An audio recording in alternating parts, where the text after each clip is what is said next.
Hello everyone. तो बच्चों कैसे हो तुम लोग?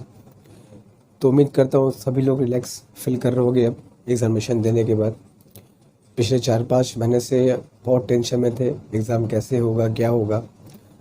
तो एग्ज़ामिनेशन ख़त्म होने के बाद थोड़ा सा उम्मीद तो किया जा सकता है कि जो एक प्रेशर था वो रिलीज़ हुआ होगा एग्ज़ामिनेशन का, और सभी कंफर्टेबल फील कर रहे होंगे और रिलैक्स हो गए।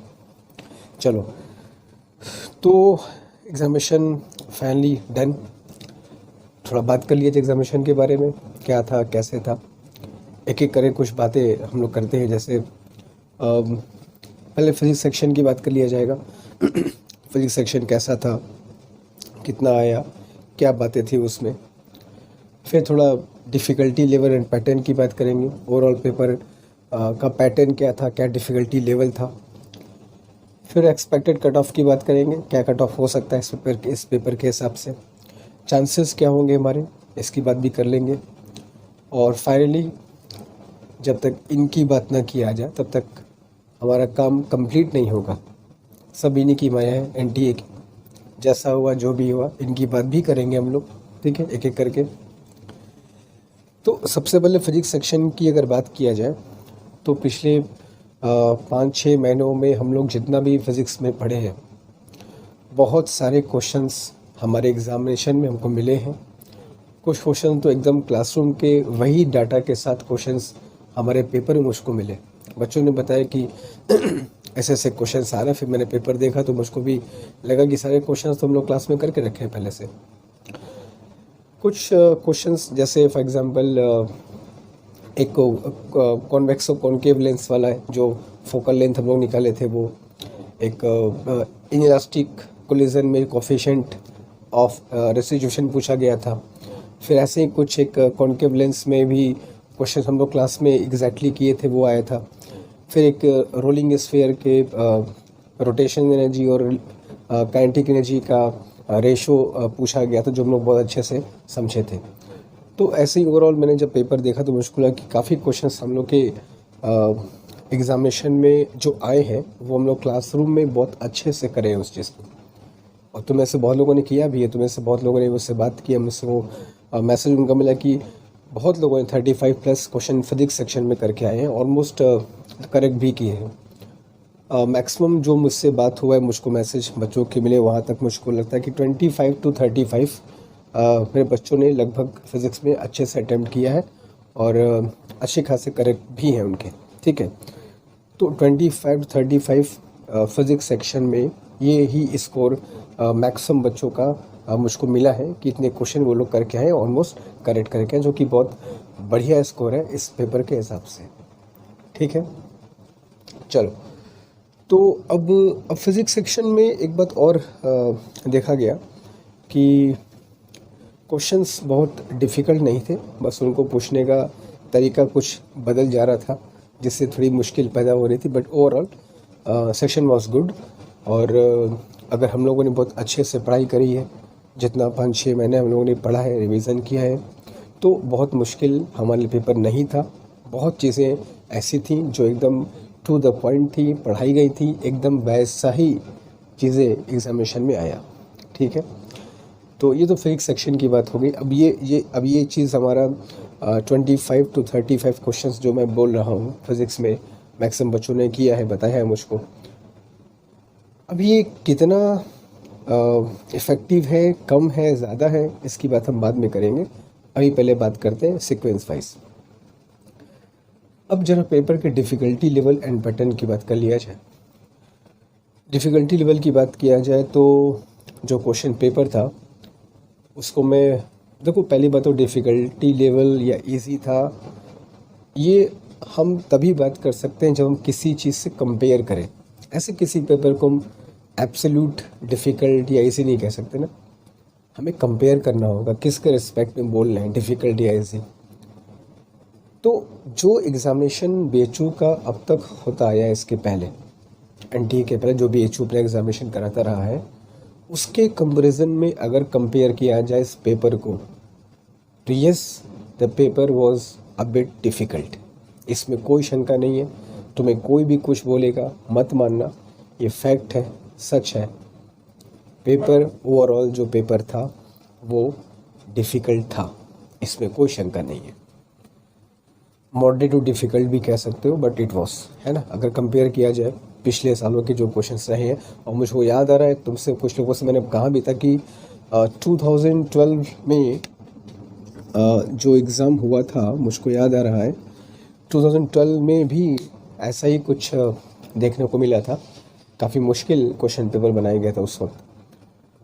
उसके बाद से इन 8-9 सालों में बहुत पेपर मुश्किल नहीं था, but it was a difficult one. ठीक है, इसमें क्वेश्चन का नहीं है, ये मुश्किल पेपर था ओवरऑल।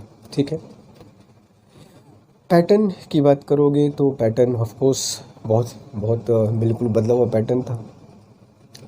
एसेशनिज़्म के वजह से बहुत बच्चों को मुश्किल हुई है, बहुत बच्चे एसेशनिज़्म की बातों को नहीं समझ पाए, और आते हुए क्वेश्चंस को भी वो नहीं समझ पाए कि इसमें करना क्या है। तो पैटर्न के वजह से कुछ प्रॉब्लम हुई है। मैच द कॉलम भी आया इस बार, देखा गया कि मुश्किल है। और एक चीज़ और मैं यहाँ पर पे देखा हूँ जो कि मुझको लगा कि पेपर डिफ़िकल्ट इस वजह से भी हो गया।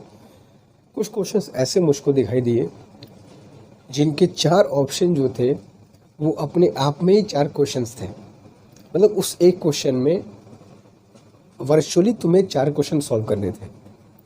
ये 2-3 क्वेश्चन मुझको दिखा फिज़िक्स में, शायद और ज़्यादा ही होगा, मैं शायद कम बोल रहा हूँ, शायद 4-5 क्वेश्चन होंगे, 6-7 क्वेश्चन ऐसे होंगे जहाँ पर पे एक एक क्वेश्चन के जो 4-4 ऑप्शन थे वो अपने आप में खुद 4 क्वेश्चन थे। तो लिटरली तुम्हारे एक क्वेश्चन को करने हैं, तुमको 4-4 क्वेश्चन करने पड़ रहे हैं। तो ये चीज़ थोड़ा पैटर्न बदला हुआ था, इस वजह से भी थोड़ा सा पेपर डिफ़िकल्ट हुआ।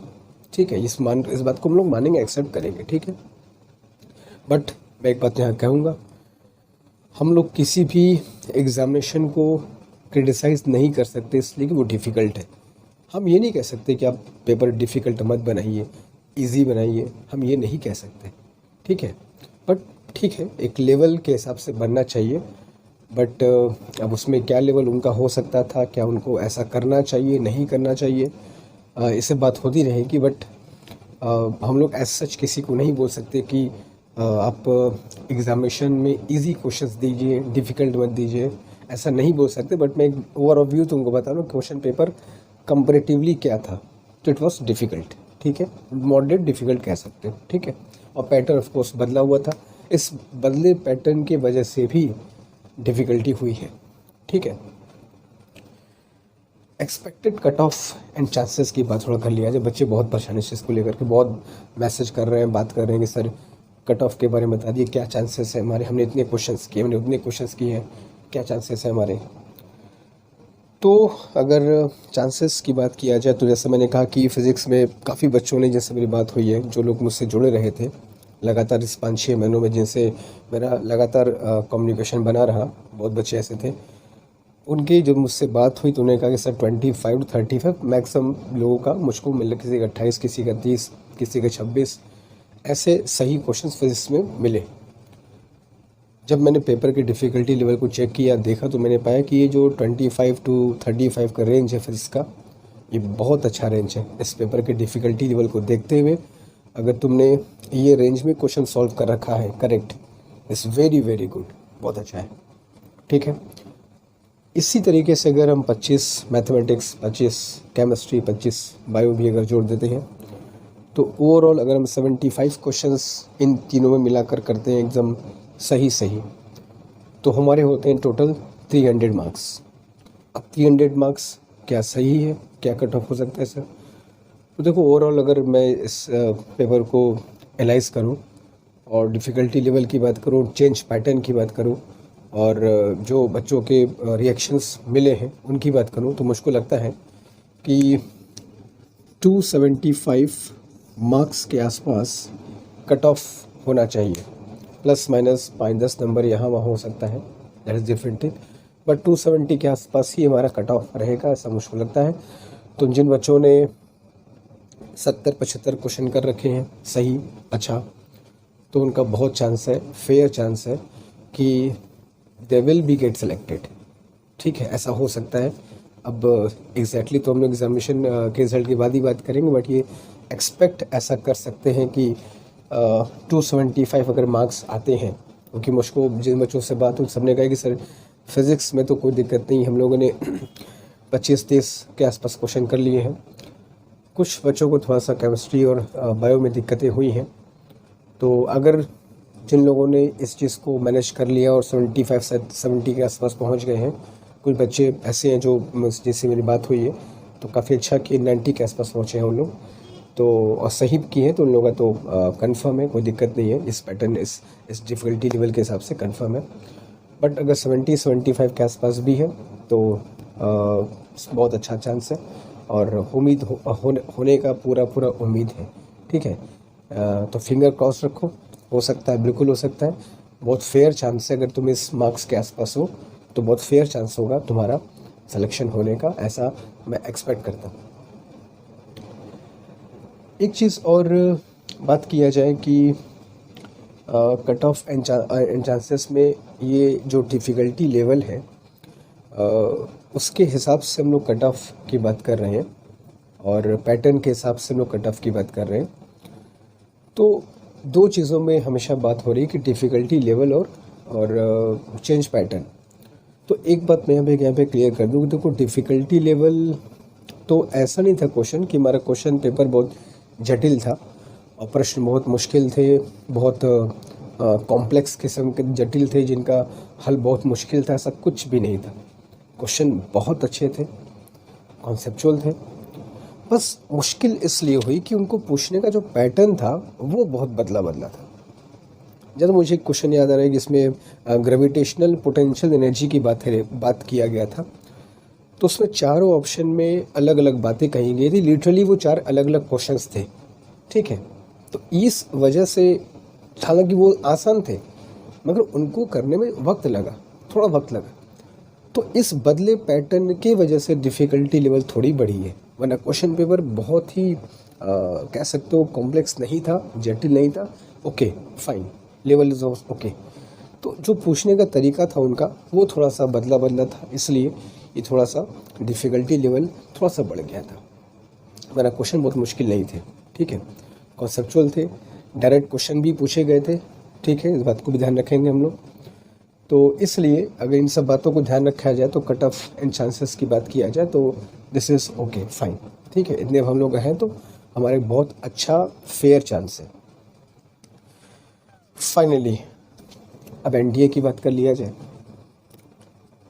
नेशनल टेस्टिंग एजेंसी इसके पहले जेई और नीट का एग्ज़ामिनेशन कंडक्ट कराते हैं, बहुत अच्छे से कंडक्ट कराते हैं, बहुत बढ़िया से एग्ज़ाम कराते हैं, क्वेश्चन पेपर बहुत अच्छा हो, सब कुछ अच्छा होता है। बट जब हम लोग बीएचयू बीएससी के एग्ज़ाम की बात करते हैं तो एनडीए के ऊपर प्रश्न उठना बिल्कुल लाजमी है। इन पर प्रश्न उठना चाहिए, सिर्फ एक चीज़ों को लेकर के नहीं, बहुत चीज़ों को लेकर के। सबसे पहली बात तो पैटर्न में इतना ड्रास्टिक चेंज किया गया, जो कि एक सडन चेंज बच्चों को मिला। बच्चे बहुत परेशान हो गए सडन चेंज को लेकर के। एक काइंड ऑफ रेडीनेस नहीं था बच्चों में उस बदले पैटर्न को लेकर के। हालांकि तुम में से बहुत लोग याद हो कि मैंने एसेशनिज़्म की एक बार की थी कि हो सकता है कि एसेशनिज़्म के क्वेश्चंस आए। मैंने एक बात कहा था, बट नहीं पता था कितने ढेर सारे क्वेश्चन इस तरीके से पूछे जा सकते होंगे। ठीक, बट मैंने जिक्र किया था एक बार चीज़ का। तो ये बदला पैटर्न पर क्वेश्चन उठना लाजमी, कितना इतना बदला पैटर्न क्यों। और डिफ़िकल्टी लेवल पर भी क्वेश्चन कुछ लोग कर रहे हैं, बट मेरा मानना है कि हम डिफ़िकल्टी लेवल पर क्वेश्चन नहीं कर सकते। हम किसी अथॉरिटी को नहीं कह सकते कि आप क्वेश्चन पेपर आसान बनाओ, डिफ़िकल्ट बनाओ। Yes, we can ask for the pattern. जिस पैटर्न पे लगातार एग्जामिनेशन होता आया है उसको सडन चेंज कर देना थोड़ा सा एक अपने आप में एक क्वेश्चन मार्क ज़रूर उठाता है। ठीक है, अपार्ट फ्रॉम दिस 2 थिंग्स और भी चीज़ें बहुत गड़बड़ हुई हैं। जो एक और चीज़ जो बहुत परेशान कर रही है बच्चों को, वो है डेट चेंजेस। जब से एग्ज़ामिनेशन का डेट शेड्यूल अनाउंस हुआ है, लगातार और रेगुलर बेसिस पे कुछ न कुछ बदलाव इन्होंने किया है डेट को लेकर के। ठीक है, डेट्स पोस्टपोन होते हैं, आगे पीछे होते हैं, बट एक तरीका होना चाहिए। उस तरीके को बिल्कुल फॉलो नहीं किया गया, जैसे मनाया वैसे मनाया, डेट वगैरह चेंज किया गया, डेट पोस्टपोन किया गया, उसकी प्रायर इन्फॉर्मेशन भी बहुत लेट में दी आ रही है। और एक और बहुत इशू देखा गया एडमिट कार्ड को लेकर के, है ना। बीएससी स्पेशली बीएससी एजी के बच्चों के लिए तो बहुत ही मुश्किल भरा समय था कि एक दिन पहले तक उनको नहीं पता था कि उनका सेंटर कहाँ जाएगा, एडमिट कार्ड का अता पता नहीं था। तो ये बहुत बड़ा एक ड्रॉबैक रहा है एंट्री की तरफ से।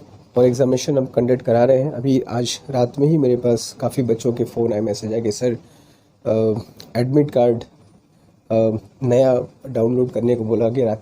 रात में 10 बजे 11 बजे मैसेज आ रहा है कि नया एडमिट कार्ड डाउनलोड करना है आपको, और सीबीटी से ओएमआर या ओएमआर से सीबीटी जो चेंज हुआ है उसके हिसाब से। तो अब जाहिर सी बात है कि रात के 11 बजे बच्चा कहाँ जा कर के एडमिट कार्ड डाउनलोड करेगा। तो ये चीज़ें जो है वो बिल्कुल नहीं होनी चाहिए थी। ये पूरा फेल्योर है सिस्टम का। और एक चीज़ और मैं बात करूँगा एग्जामिनेशन में कि एक चीज़ और देखने को मिली कि पूरे होल सिलेबस को बहुत अच्छे से टच नहीं किया गया पेपर बनाते वक्त। किसी टॉपिक से एक के बदले 2 3 प्रश्न पूछे गए, बट कुछ टॉपिक्स को एकदम इग्नोर कर दिया। जैसे वेव ऑप्टिक्स बहुत बड़ा सेक्शन है, इसको काफ़ी अच्छे से इग्नोर किया गया। और ये सब चीज़ों पर ध्यान दिया जा सकता था अगर पैटर्न की बात किया जाए कि इन्होंने कैसा एग्जामिनेशन का पैटर्न बनाया। और बाकी जो एडमिट कार्ड और डेट चेंजेस के इशू हैं, डेट का पोस्टपोन होना और वो इन्फॉर्मेशन क्लियरली बच्चों तक ना पहुंच पाना, ये अपने आप में बहुत बड़ा ड्रॉबैक है। ठीक है, तो ओवरऑल अगर जज किया जाए कि भाई कैसा इनका परफॉर्मेंस रहा, तो एक सिंपल सा बात कहूँगा कि NTA has failed. That's it. NTA बुरी तरीके से फेल हुआ है इस BHU BSc के एग्जामिनेशन को कंडक्ट कराने में।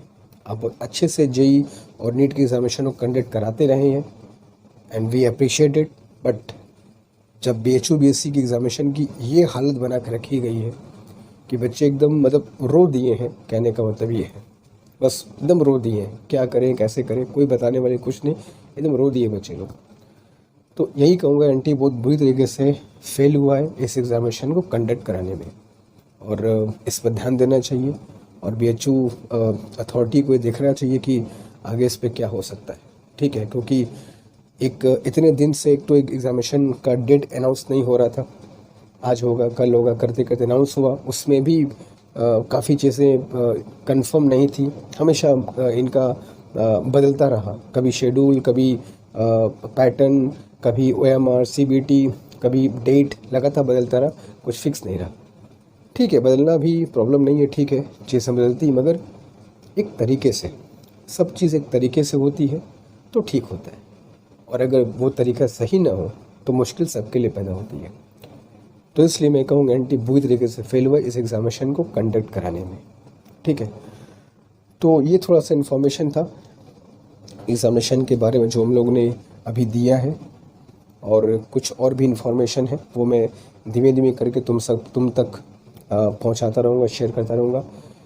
इन बिटवीन अगर किसी को कभी भी कोई दिक्कत हो, कुछ डाउट्स है, कुछ बात है, तो उसको कमेंट बॉक्स में मेंशन करो।